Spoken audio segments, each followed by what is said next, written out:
Good morning, everyone. I am glad to be back with you for another edition of Tuesday Tips. Of course, you all know that I try to do these little videos and my podcast in concern of making someone's life a little bit better, which is what it's all about. It's helping you on your journey, your path of healing, your journey, your path of self-exploration, and just becoming a better you. Today, we're going to talk about a little subject. Of course, you guys know I only have 15 minutes to get this done. So I'm glad that I'm getting it done early enough today so that it can get out to more people. Something that I haven't mentioned before. The videos of my Tuesday tips are uploaded to YouTube. So I would like, if you would, to please subscribe to my YouTube channel. I've been doing it for a while. I just haven't put a lot of time and effort into marketing the YouTube episodes because it's on IGTV. But you are more than welcome to subscribe to my YouTube channel.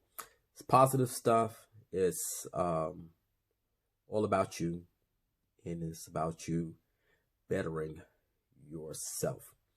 Okay, so today I'm going to get into something called personalization. Now, personalization in psychology is different from personalization of, say, your cell phone or your clothing style.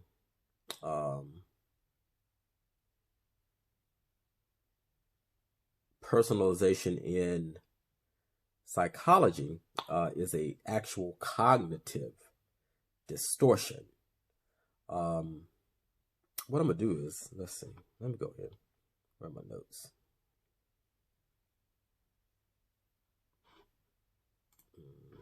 What we're going to do, I will read us a quick definition of personalization. Personalization is a distortion where a person believes that everything others do or say is some kind of direct personal reaction to them. A person who experiences this kind of thinking will also compare themselves to others, trying to determine who is smarter, better looking, etc. And the first, you have about 15 different types of cognitive distortions. Okay, you have filtering. It's where a person engaging in filtering or mental filtering takes the negative detail and magnify those details while filtering out all the positive aspects. We know some people like that. All they see is the negative, and they never see anything positive. Polarized thinking in black or white thinking. In polarized thinking, things are either black or white or all or nothing. We have to be perfect, or we are a complete and abject failure. There's no middle ground.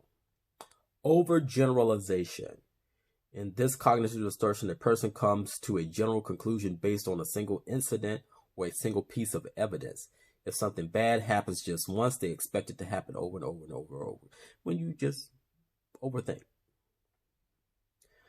Jumping to conclusions. I don't think we need a definition for that. We pretty much know what that is.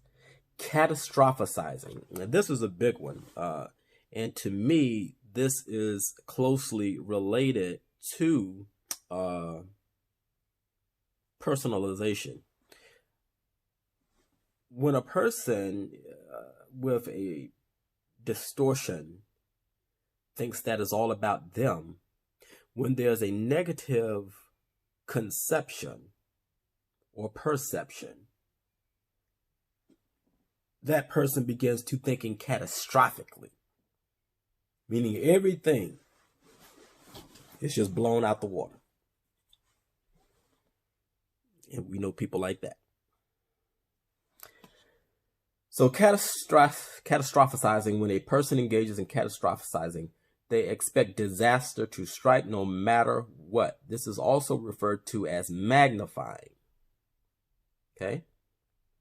And 6, personalization. Personalization is a distortion where a person believes that everything others do or say is some kind of direct personal reaction to them. They literally take virtually everything personally. That's what we're going to deal on this today.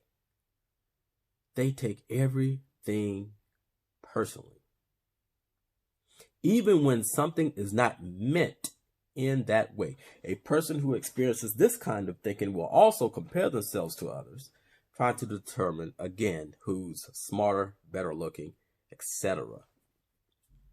We have these types of people in our lives today. No matter what, it's got to have some type of reflection on them. If you say something good, they'll take it and make it a negative. If you say something negative, they'll blow it out of the water or take it all out of context with that negativity. Listen, people with this type of thinking, they need, first of all, and while we may not want to do this, they need some petting. Some petting, meaning statements as, look, I'm not talking about you directly, but such and such and such and such. Or, hey, this is not directed at you. I don't want you to take it that way. But have you ever noticed this, or this? They have to have that kind of petting so that they're not primarily, so that your life will be better, number one, because if you live with a person like that, it's all about them. Now, there's some traits of narcissism, there's some traits of paranoia there, and then we have this personalization. Okay, let me give you an example. A person engaging in personalization may also see themselves as the cause of something unhealthy, of an unhealthy external event that they were not responsible for. For example, we are late to the dinner party and caused everyone to have a terrible time. If I had only pushed my husband to leave on time, had to be the husband's fault, right? Maybe this would not have happened. Okay? So the central focus is always on them. Even if there's a situation that is totally not related to them. Think about that. Totally not related to them. They will make it about them. And it even goes so far. It even goes so far as to, you can have a phone conversation with someone. Okay? Not even a thought in the world, a conversation. Not even talking about them. They will nitpick something of what you said and flip it around to make it seem negative that yes, you were actually talking about them. And that you have now attacked them on a personal level. These are the people that we deal with in the world. You know, in our co-workers, our homes, husbands and wives, children. We deal with these types of people. Okay, let's move on. Control fallacies. This distortion involves two different but related beliefs about being in complete control of every situation in a person's life. A lot of times people with control distortion, they have come from some type of traumatic background, and they have to be in control of everything. If they're not in control of everything, then hey, it's just going to fall apart. Okay. Fallacy fairness. In the fallacy fairness, a person feels resentful because they think that they know what is fair, but other people won't agree with them. As our parents tell us when we're growing up, something doesn't always go your way. Life isn't always fair. Blaming. You got all them blamers out there, always putting it off on somebody else, never taking responsibility for what they have done. Shoulds. Those people who always should. Okay? Emotional reasoning. This distortion of emotional reasoning can be summed up by the statement, if I feel that way, it must be true. If I feel that way, it must be true. Fallacy of change. In the fallacy of change, a person expects that other people will change to suit them. Now, I have experienced this. Well, let me see. I've been on the flip end of it. I've been in situations where if one person is doing something, they expect me to be doing something. It doesn't always work that way. And they expect you to be doing something while they're doing something. If they're not doing anything, then they still expect you to be doing something. And if they have changed, they expect for you to change.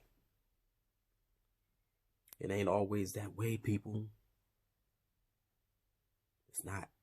And you know, I give you common sense psychology. I try not to be so clinical in what I'm saying, because everybody doesn't get the clinical stuff, and I understand that. I got to keep moving.